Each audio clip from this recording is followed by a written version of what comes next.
Good morning बच्चों। देखो बेटा, लास्ट वीडियो के अंदर हमने पढ़ा था मैनेजरियल रोल्स या प्रबंधकीय भूमिकाओं के बारे में, और अब हम नेक्स्ट टॉपिक पढ़ने जा रहे हैं प्रबंधकीय पदानुक्रम। प्रबंधकीय पदानुक्रम या मैनेजरियल हियरार्ची क्या होती है, आप इसको मैनेजरियल लेवल्स भी कह सकते हैं। प्रबंधकीय पदानुक्रम का तात्पर्य है कि एक संस्था के अंदर काफी सारे तरह के प्रबंधक काम करते हैं।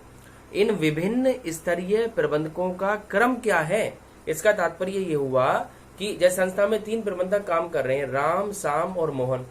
तो राम, श्याम और मोहन ये तीनों जो प्रबंधक हैं, तीनों ही प्रबंधकों का क्रम कौन सा है, कौन सा प्रबंधक, तीनों में से कौन सा प्रबंधक उच्च स्तर में आता है, कौन सा प्रबंधक मध्य स्तर में आता है, कौन सा प्रबंधक निम्न स्तर में आता है, इसके बारे में हमको समझना और पढ़ना है। और किस किस स्तर के प्रबंधक के कौन कौन से कार्य हैं, उन कार्यों के बारे में हमको और अध्ययन करना है।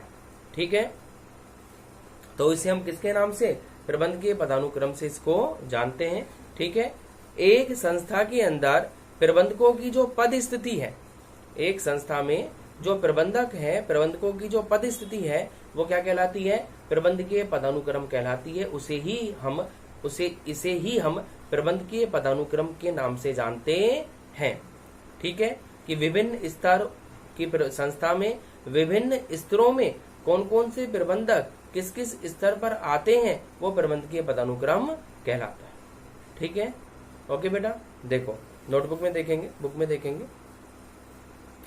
प्रबंधकीय पदानुक्रम मैनेजरियल लेवल्स। प्रबंधकीय पदानुक्रम मैनेजरियल लेवल्स की डेफिनेशन है। सबसे पहले, प्रबंधकीय पदानुक्रम वे प्रबंध स्तर हैं जो विभिन्न प्रबंधकों के बीच में आदेश या संप्रेषण श्रृंखला का निर्माण करते हैं तथा उनके बीच लंबवत सीधी रेखा संबंधों को बतलाते हैं।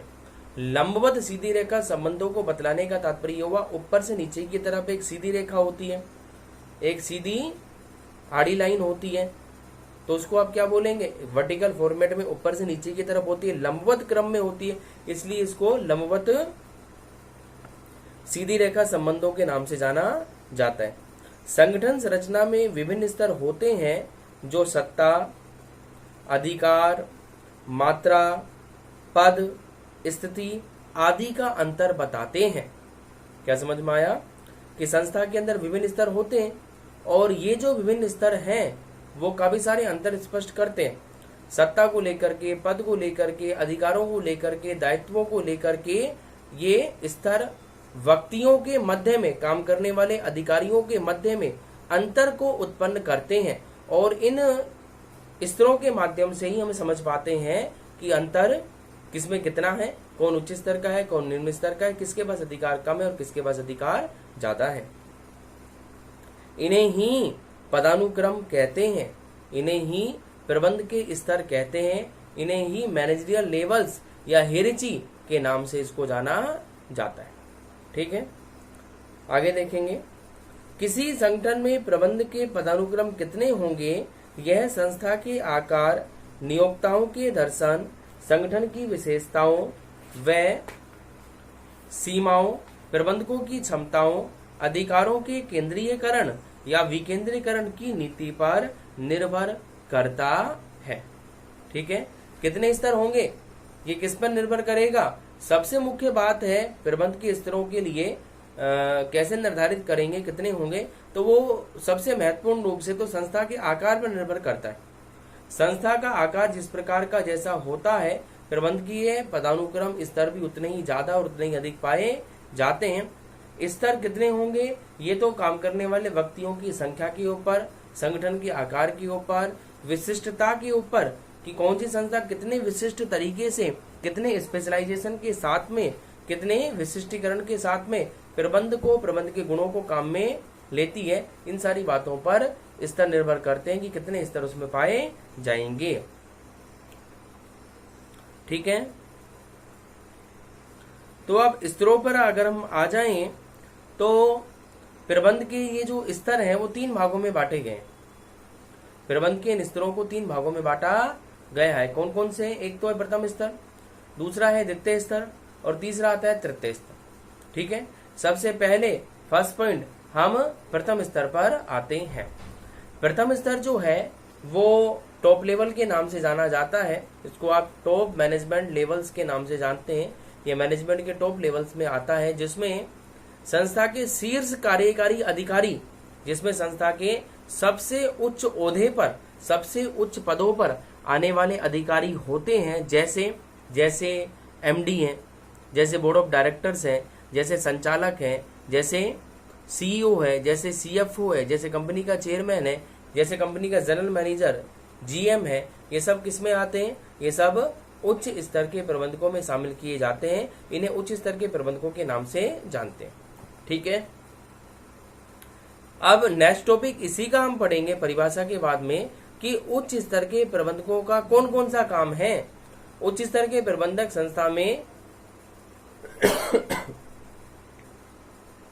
उच्च स्तर के प्रबंधक संस्था में कौन कौन से काम करते हैं, कौन कौन से उसके दायित्व हैं और किन किन कामों को पूरा करने के लिए उनको संस्था में रखा जाता है। ठीक है, तो नेक्स्ट टॉपिक पे आ जाएं, उच्च स्तर के प्रबंधकों के द्वारा किए जाने वाले महत्वपूर्ण कार्य। कौन कौन से कार्य हैं? तो देखो, पहला कार्य आता है, अच्छा इसमें एक बात और समझनी है कि उच्च स्तरीय प्रबंधकों के जो कार्य हैं, उन कार्यों को हम दो आधारों पर पढ़ेंगे। इनको दो आधारों पर विभक्त किया गया। एक तो है सामान्य कार्य, general functions of top level managers, उच्च स्तर के प्रबंधकों के सामान्य कार्य। और सेकंड नंबर जो दूसरा है, जो हम पहले पढ़ेंगे, वो है लिविंगस्टन की अकॉर्डिंग, कि लिविंगस्टन ने, जो प्रबंध शास्त्री थे लिविंगस्टन के अकॉर्डिंग उन्होंने प्रबंध के उच्च स्तर के कार्यों को कितने भागों में बांटा है। तो पहले हम लिविंगस्टन का पढ़ेंगे, उसके बाद में हम सामान्य पढ़ेंगे। ठीक है, उच्च स्तरीय प्रबंध का जो मुख्य कार्य है वो संस्था की नीतियों का निर्धारण करना है, ताकि संगठन का कुशल संचालन किया जा सके। लिविंगस्टन के अनुसार उच्च स्तरीय प्रबंध के 3 कार्य होते हैं। कौन कौन से हैं? पहला है निर्णयात्मक कार्य, दूसरा है मंशा जानने का कार्य और तीसरा आता है न्याय संबंधी कार्य। ये लिविंगस्टन ने 3 काम उच्च स्तर के प्रबंध के बताए हैं। ठीक है, कौन कौन से हैं? पहला निर्णयात्मक, दूसरा मंशा जानने का कार्य और तीसरा न्याय संबंधी कार्य। आप सबसे पहले फर्स्ट नंबर कार्य पे आ जाएं, निर्णयात्मक कार्य। निर्णयात्मक कार्यों में लिविंगस्टन ने कौन कौन से कार्य माने? इसमें उन्होंने ये कहा कि प्रबंधकों का सबसे पहला कार्य निर्णयात्मक होता है, अर्थात निर्णय करने का कार्य उनका माना जाता है, और विभिन्न प्रकार के कार्यों के संबंध में वो क्या लेता है? समय समय पर भांति भांति के अलग अलग निर्णय लेता है। तो डिसीजन मेकिंग का उसका पहला फंक्शन हो गया। देखेंगे कि विचारों का उद्गम, नियोजन, उद्देश्यों का निर्धारण, प्रक्रिया संरचना, समन्वय एवं अधिकारियों की नियुक्ति, नीति निर्धारण एवं विश्लेषण, क्रियान्वयन, अधिकारों का हस्तांतरण, वित्तीय साधन का चुनाव एवं उन्हें जुटाना और लाभ का वितरण करना इत्यादि, ये सभी समस्त कार्य लिविंगस्टन ने उच्च स्तरीय प्रबंध के माने हैं कि उच्च स्तर का प्रबंधक ही कार्य करता है। ठीक है, सेकंड नंबर दूसरा आता है मंशा जानने का कार्य। मंशा जानने का कार्य मतलब to know the opinion of others, मतलब वो ये जानेगा, वो ये प्रयास करेगा कि वो ये जान पाए कि दूसरे लोग जो संस्था में काम कर रहे हैं वो क्या चाहते हैं, वो संस्था से क्या चाहते हैं। मतलब साथ काम करने वाले अधिकारी और कर्मचारियों की मंशा या उनकी इच्छा जानने का प्रयास करना। और तीसरा आता है न्याय संबंधी कार्य। न्याय संबंधी कार्य या जस्टिस रिलेटेड फंक्शन क्या होता है कि वो न्याय संबंधी कार्य करता है। न्याय संबंधी कार्य का मतलब है कि अगर किसी के साथ में कोई अन्याय हो रहा है, कोई गलत व्यवहार हो रहा है, भेदभाव हो रहा है, तो उसके साथ में न्यायपूर्ण तरीके से क्या करना? व्यवहार करना। उसके लिए पॉलिसियों का निर्माण करना, नीतियों का निर्धारण करना और सिद्धांतों के अनुरूप कार्य करना, भाई भतीजावाद के सिद्धांतों को बढ़ावा नहीं देना, इस तरह के कार्य उसके माध्यम से किए जाते हैं। तो थर्ड नंबर तीसरा बिंदु आता है न्याय संबंधी कार्य। न्याय संबंधी कार्य नीतियां एवं उद्देश्यों की प्राप्ति की। न्याय संबंधी कार्य में कौन कौन से आते हैं? नीतियों एवं उद्देश्यों की प्राप्ति की तुलना करना, लागत एवं वैकल्पिक आधार का मूल्यांकन करना, ये न्याय संबंधी कार्य हैं जो कि प्रबंधक के माध्यम से किए जाते हैं। तो पॉइंट आपके टॉपिक आपके समझ में आ गया होगा। हम पढ़ रहे हैं प्रबंध के स्तर, जिसमें पहला है उच्च स्तर। उच्च स्तर के अंदर हम पढ़ रहे हैं उच्च स्तर में कौन कौन से कार्य उच्च स्तरीय प्रबंधकों के माध्यम से किए जाते हैं। तो उसमें एक तो हमको पढ़ना है लिविंगस्टन के अकॉर्डिंग उच्च स्तरीय प्रबंध के कार्य, और एक पढ़ना है सामान्य रूप से सामान्य रूप से प्रबंधक के कौन कौन से उच्च स्तरीय कार्य होते हैं, उच्च स्तरीय प्रबंधक कौन कौन से कार्य करते हैं। ठीक है, तो पहला टॉपिक आपका पूरा हो गया है लिविंगस्टन के अकॉर्डिंग उच्च स्तर के प्रबंध के कार्य। अब दूसरा टॉपिक हम पढ़ेंगे नेक्स्ट वीडियो के अंदर कि सामान्य रूप से अगर जनरल वे में समझें तो उच्च स्तर के प्रबंधक के उच्च स्तर के प्रबंध के कौन कौन से प्रबंध के कार्य होते हैं जो वो संगठन में रह करके पूरा करता है। ठीक है, ओके बेटा, थैंक यू।